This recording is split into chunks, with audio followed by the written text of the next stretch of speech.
Meus amigos, Kombawa, boa noite, Os. Estamos na quinta-feira, 30 de julho de 2020, nosso encontro de número 72. Nós poderíamos nos aprofundar em qualquer um dos itens que nós vimos ultimamente e com apenas um deles poderíamos ficar uma semana, duas, um mês, dois, e possivelmente não esgotaríamos as possibilidades que nós temos de analisar. E isso ainda sem adequar diretamente ao nosso treinamento. Aplicando direto, então, ao nosso treinamento, o negócio fica realmente amplo. Então, se nós formos falar, por exemplo, sobre o dilema ou qualquer um outro, nós temos inúmeras situações que são extremamente agradáveis de serem pesquisadas, analisadas e questionadas. E para hoje eu escolhi aqui assim aleatoriamente o Sorites, porque é algo pouco falado, então vamos analisá-lo de uma forma um pouquinho diferente e não apenas hoje.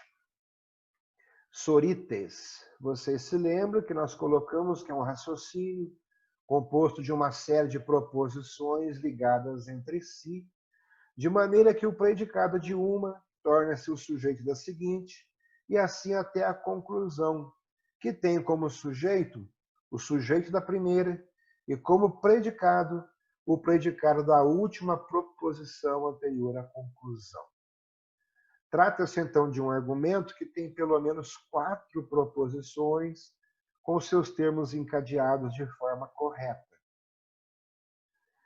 Eu vou até citar um aqui daqui a pouco que teve essas proposições todas bem aplicadas. Na última proposição estão reunidos o primeiro sujeito e o último atributo. Exemplo de hoje. O vertebrado tem sangue vermelho. O mamífero é vertebrado. O carnívoro é mamífero. O leão é carnívoro. Logo, o leão tem sangue vermelho. Poderia citar aqui mais uma série de exemplos, mas faremos isso no decorrer das próximas aulas, de preferência aquelas aulas presenciais. E, dito o que já foi dito aqui, vocês podem olhar nas últimas aulas, tem mais exemplos lá. Dito isso, vamos falar diretamente um pouquinho sobre karatê. Muitas vezes, nós ouvimos algumas perguntas, que já devem ser familiares para vocês, todos, como: o seu sensei, o seu Shihan, é bom? Ele chuta bem? Ele é forte? E perguntam para os professores: os seus alunos são bons? São rápidos? São bons? São fortes? Sua arte marcial é boa? O seu estilo de arte marcial é bom? Mas perguntam isso muitas vezes de uma forma indireta. Qual estilo de karatê você acha que é melhor? Quero treinar o verdadeiro karatê, o original. Qual você me indica? Familiar para você essas colocações já, não? E tem ainda aquela pergunta suicida que eu escuto de vez em quando.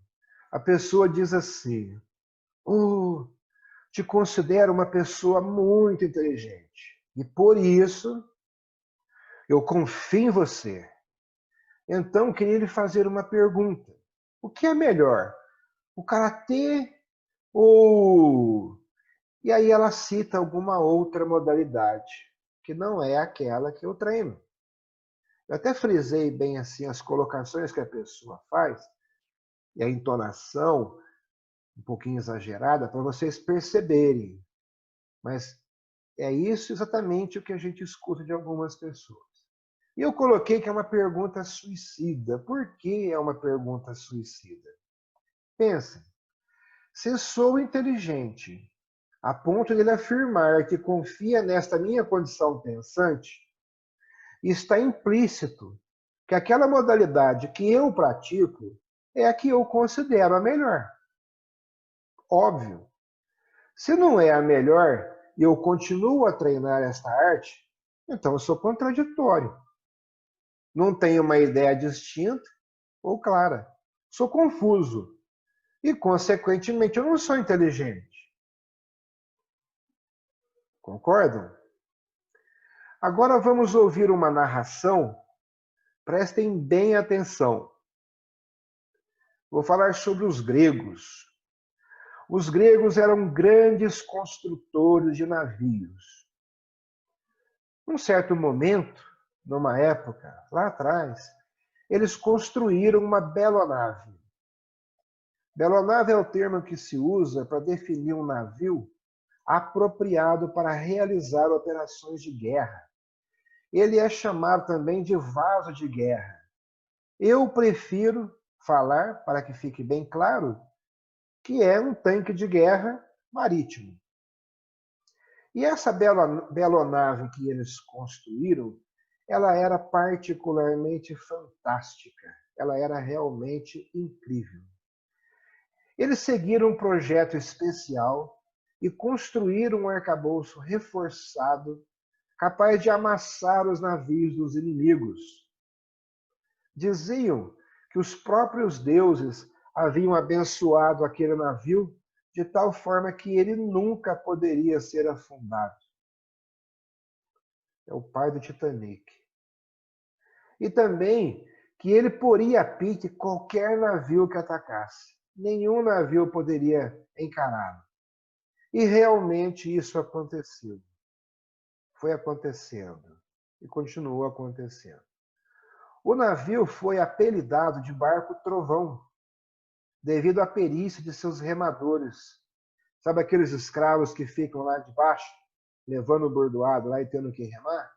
E eles realmente conseguiram os caras que amavam demais a vida, então remavam ao extremo. Então, Barco Trovão. Depois de muitas batalhas bem-sucedidas, o navio teve de ficar no estaleiro para um concerto. E precisou de concertos tão extensivos que quase a metade de todas as suas balizas teve de ser trocada. O que é baliza? São vigas que desenvolvem da quilha em planos transversais, de forma geralmente curva, podendo ser lineares. Tem as balizas reviradas nos extremos da embarcação, né? Podem ser em L também, a meia nau, quilha, chapa ou viga mestre do navio. Por causa da fama da embarcação, os madeiros antigos e até os pregos velhos, agora tortos e recurvados ou enferrujados, foram guardados pelos cidadãos, com maior orgulho e com a intenção de um dia fazer uma obra comemorativa. No próximo ano, o Barco Trovão participou de outras proezas, e no inverno seguinte foi preciso trocar mais um terço de seus madeiros. E notou-se que os madeiros novos não haviam sofrido nada, estavam intactos ainda. E na estação seguinte, ficou evidente que os madeiros antigos realmente não aguentaram o rojão tão bem quanto os novos. O capitão Sorites mandou o navio de volta para o estaleiro. O que é estaleiro? É o lugar onde se constroem ou se consertam navios. E ordenou que tudo que restava do casco original fosse imediatamente substituído.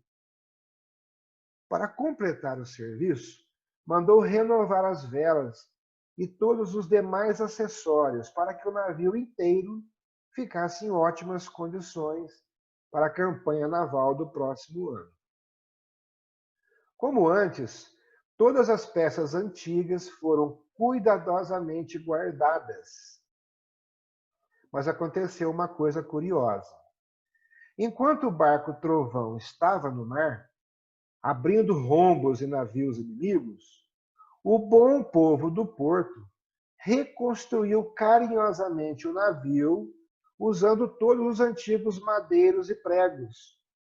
Não para ser um navio de guerra, é claro, mas para isso as peças estavam danificadas demais, mas como um monumento em terra para lembrar das suas façanhas navais. Quando o barco Trovão regressou para próximo do porto, ele estava em desonra, porque lá no mar, durante as batalhas, tinha errado várias vezes os navios que tentava amassar, ou não tinha causado os estragos suficientes, igual acontecia antes. Em uma vez, numa situação dessas, foi arrancada uma parte de sua proa por um navio inimigo, que prosseguiu e foi embora sem nem lhes dar atenção. Simplesmente ignorou. Então, o pessoal sentiu, isso foi um baque, né? Quando a tripulação abatida chega ao porto, os homens começam a murmurar e apontam para algo em cima de cavaletes. Lá está um outro navio com o casco especialmente reforçado, como o barco Trovão. Na verdade, a única diferença entre os navios é que nesse navio existe uma placa convidando o público para vir a bordo do barco Trovão original. Idiotas, imbecis, sacripantas, energúmenos e por aí vai, gritou, né? Os Sorites, sem educação e respeito nenhum para com aqueles cidadãos tão orgulhosos pelo trabalho que haviam feito. Vocês construíram isso aí e o nosso navio deixou de ser o barco Trovão. E agora o único navio abençoado pelos deuses é esse amontoado de sucatas sem utilidade em cima de uns cavaletes. O povo da cidade insistiu que isso não podia ser verdade. Sem dúvida que o barco do capitão continuava sendo o barco Trovão depois do primeiro concerto. E ainda era o único barco Trovão também depois do segundo e do terceiro concerto, sendo talvez até melhor. Dificilmente isso teria afetado a autenticidade do barco. Alguém acredita seriamente que se você arrancar o último prego original, o navio deixará de existir? Quando muito, eles teriam feito um outro barco Trovão igualmente original. Aliás, aí vamos pensar. Se existisse realmente um barco Trovão original, não seria um barco terrestre, mas sim uma ideia na cabeça do projetista. Esse era o original. O original é a ideia. Talvez não seja necessariamente a coisa. Sorites achou tudo isso um absurdo e insistiu que o navio do museu tinha de ser desmanchado e os pedaços queimados um por um, e os pregos derretidos. Isso foi feito, mas não pareceu melhorar o desempenho do barco Trovão nos mares. E anos depois, o povo ainda resmungava que o capitão tinha queimado a única belonave grega que, pela bênção dos deuses, havia sido invencível. Qual dos três navios foi o barco Trovão original? Qual dos três foi o verdadeiro? O original seria melhor? O verdadeiro seria melhor?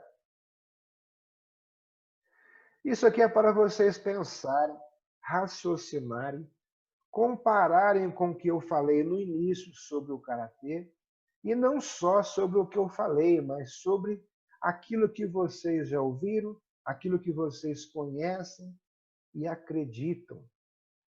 E aqui vocês vão ver direitinho. Existe um sujeito, vai mudando o predicado, no final tem que ter parte do sujeito e o predicado, Sorites, uma visão diferente para vocês não se esquecerem.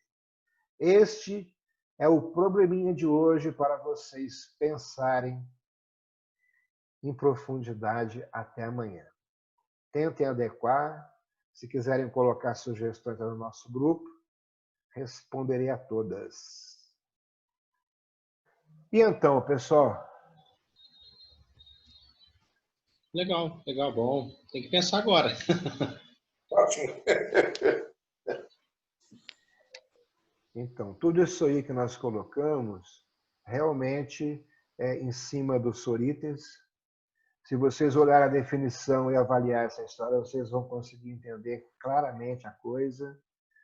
E amanhã a gente dá sequência, falando sobre algumas outras coisas. Agora a gente começa a pensar um pouco mais, porque já tem alguns parâmetros para pensar corretamente. Feliz que todos vocês estejam aqui. Esperamos o nosso amigo ali. Os amigos sempre esperam os outros, né? Dentro do possível. Não é verdade? Todos. Então, muito feliz. Oyasu Minasai. Oyasu Minasai. Matashita. Matashita. Vida longa e próspera, muita saúde. Até mais, pessoal. Boa noite. Até mais, pessoal. Boa noite. Até amanhã. Bom descanso, pessoal. Até amanhã. Até mais. Tchau.